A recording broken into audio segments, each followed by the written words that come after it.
Hello, friends, and also my dear students.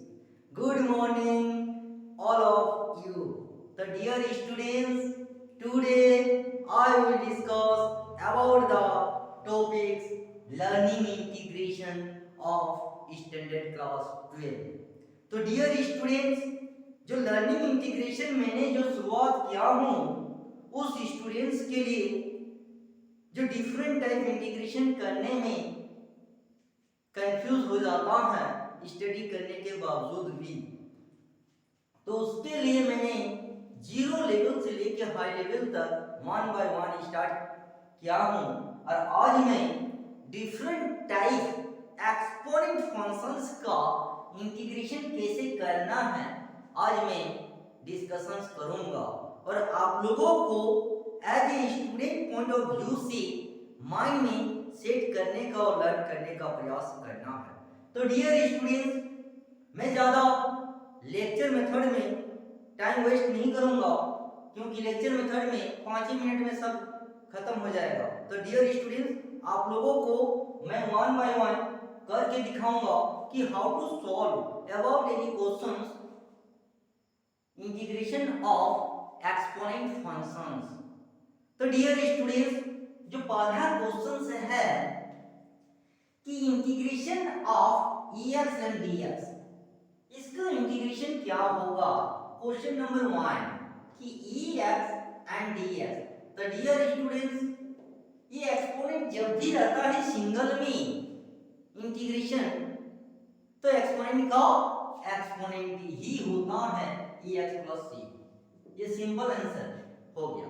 लेकिन आखिर ये एक्सपोनेंट का इंटीग्रेशन एक्सपोनेंट हुआ तो कैसे हुआ, इसी को माइंड में सेट करके रखना है। तो आप सभी को मैं बताना चाहूंगा और याद दिलाना चाहूंगा कि D by D x differentiation E x का ई एक्स ही होता है और इंटीग्रेशन का मतलब ही होता है कि इनवर्स ऑफ डिफरेंशिएशन। इसी को देखिए कि इसी का देखिए उल्टा हुआ कि e x and d x integration is equal to e x plus c. यही इसलिए हुआ डियर स्टूडेंट कि एक्सपोनेंट डिफरेंशिएशन में भी एक्सपोनेंट का एक्सपोनेंट ही होता है, तो उसका इंटीग्रेशन भी एक्सपोनेंट का एक्सपोनेंट ही होता है।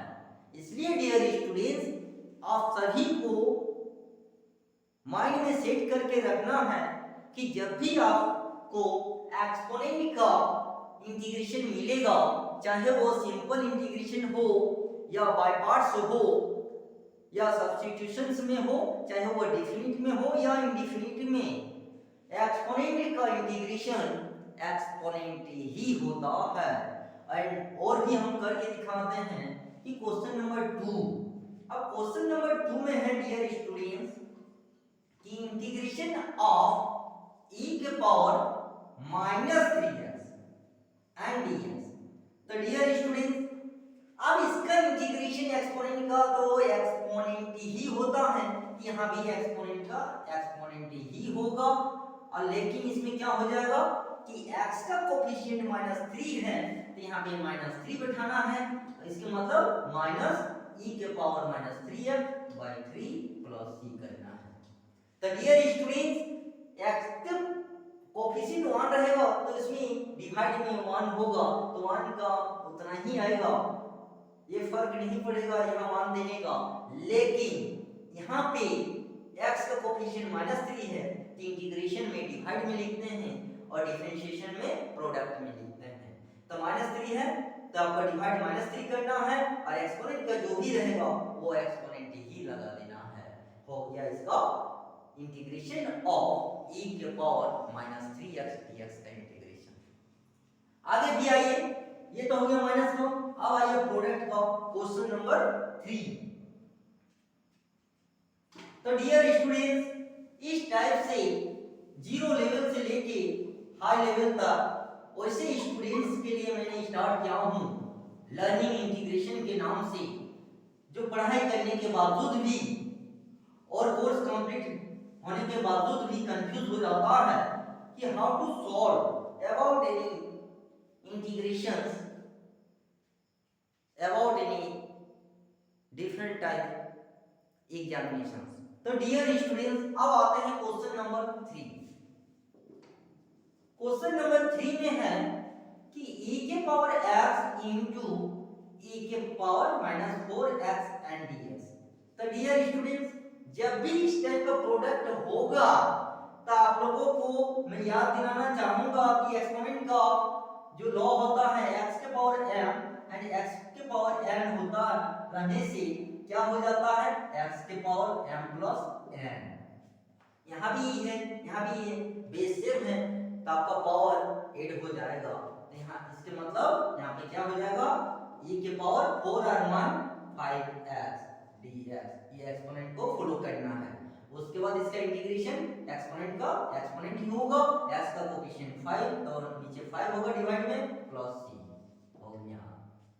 इस टाइप से एक्सपोनेंट का इंटीग्रेशन करना है। अब आते हैं क्वेश्चन नंबर 4। तो डियर स्टूडेंट्स, क्वेश्चन नंबर 4 को माइंड में सेट करके रखना है कि dx और e के पावर 2x। तो डियर स्टूडेंट्स, मैक्सिमम स्टूडेंट यहाँ पे log लगा देता है log 2x, तो ये गलत होगा यहाँ पे, क्योंकि इंटीग्रेशन में होता है dx by x रहने से इसका log x होता है। तो यहाँ तो होगा, यहाँ पे तो होगा, लेकिन यहाँ पे log 2x नहीं होगा। यहाँ पे क्या लगेगा, इसको ऊपर यदि ले जाइएगा तो e के पावर माइनस 2x dx होगा और एक्सपोनेंट का एक्सपोनेंट ही होता है और माइनस 2 कोफिशिएंट है तो माइनस 2 होगा। फिर इसको अरेंज कीजिएगा तो माइनस e के power minus 2x by 2 plus c होगा। तो डियर स्टूडेंट, छोटा छोटा चीज में छोटा छोटा चीज को बारीकी से माइंड में सेट करके रखना है, क्योंकि यहाँ पे यदि गलती कीजिएगा तो ये बहुत बड़ा घातक सिद्ध होगा। तो डियर स्टूडेंट्स, देखने में छोटा जरूर है लेकिन यही चीज घातक सिद्ध होता है। यहीं पे यदि गलती कीजिएगा तो आपका वो क्वेश्चन 0 मार्क्स मिलेगा। क्वेश्चन तो आसान है लेकिन 0 मार्क्स मिलेगा। इसलिए डियर स्टूडेंट्स, छोटा छोटा चीज को बारीकी से माइंड में सेट करने का प्रयास करना है। अब आते हैं नेक्स्ट क्वेश्चन, क्वेश्चन नंबर 5। अब 5 को देखिए कि किस टाइप से करना है। तो डियर स्टूडेंट्स, अब आते हैं क्वेश्चन नंबर 5।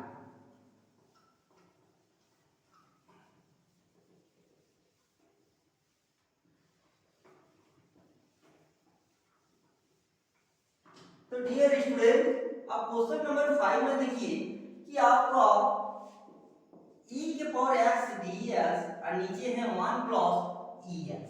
अब इसका एक्सपोनेंट का इस टाइप का यदि एक्सपोनेंट रहेगा तो डायरेक्ट एक्सपोनेंट का एक्सपोनेंट तो होता है, लेकिन यहाँ पे एक्सपोनेंट का एक्सपोनेंट इंटीग्रेशन नहीं होता है, क्योंकि आपका न्यूमरेटर एंड डिनोमिनेटर दोनों डिफरेंस है।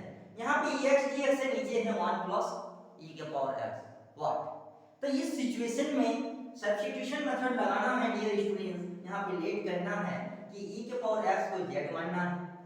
इस चीज को e भी कर सकते हैं या तो फिर e भी कर सकते हैं इक्वल टू z, और यहाँ पे मान का तो 0 ex dx dz, और या तो फिर इसको भी सिंगल पार्ट को भी लेके कर सकते हैं।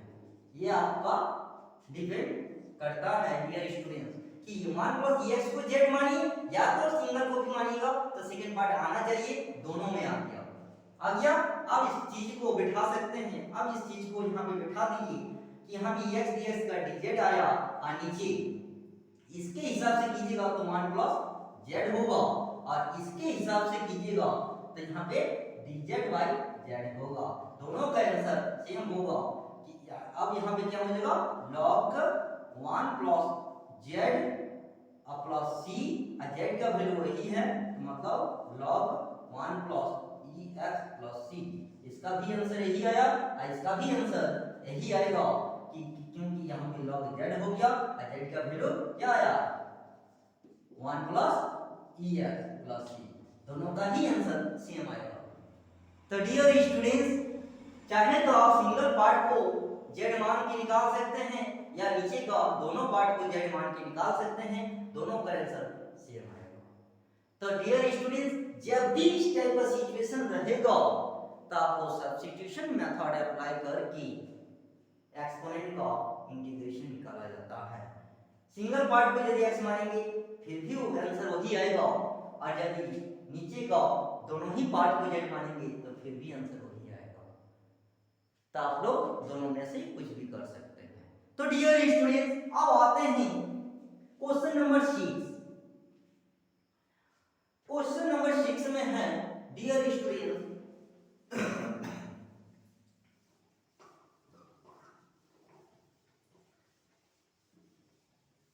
तो इस टाइप से आसानी से जीरो लेवल से हाई लेवल तक जब प्रैक्टिस हो जाएगा आप सभी को, और जब माइंड में सेट हो जाएगा, तो all of you can easily solve about any questions, integrations under about any competitive exam as well as academic exam.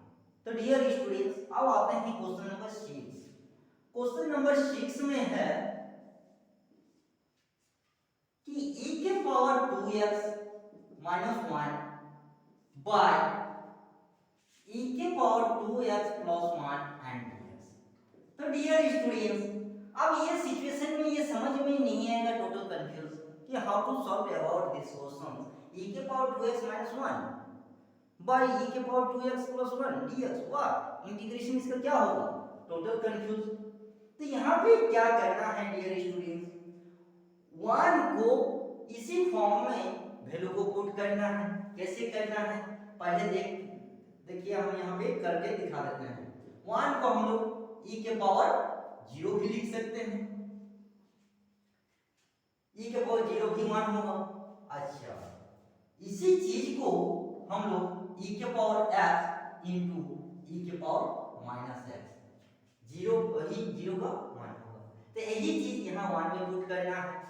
तो चलिए e के पावर 2x और माइनस e के पावर x इंटू e के पावर माइनस x कर सकते हैं, क्योंकि ले देके 1 ही आएगा।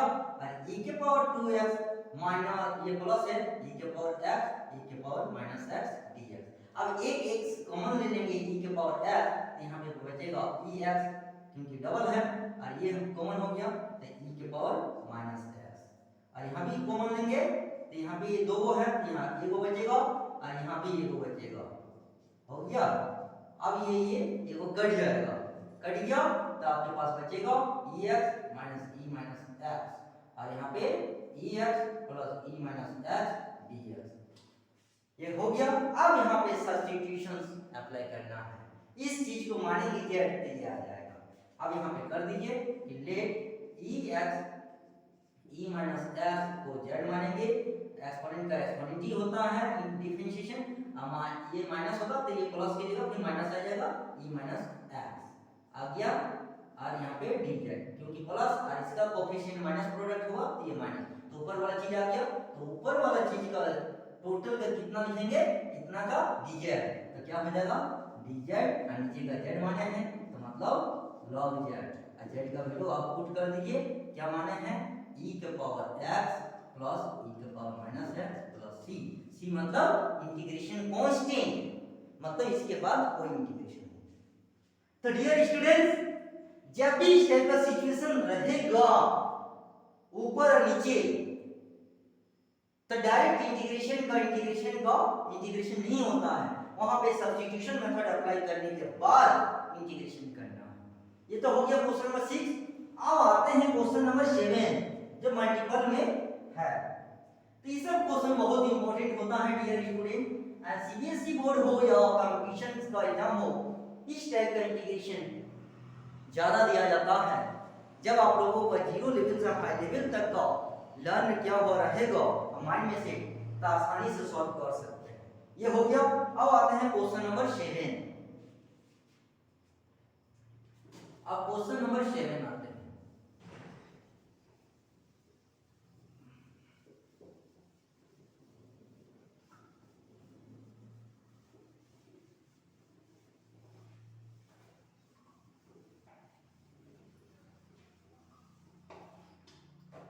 क्वेश्चन नंबर 7 में है डियर स्टूडेंट, क्वेश्चन नंबर 7 में है कि e के पावर x 1 प्लस e के पावर x एंड dx।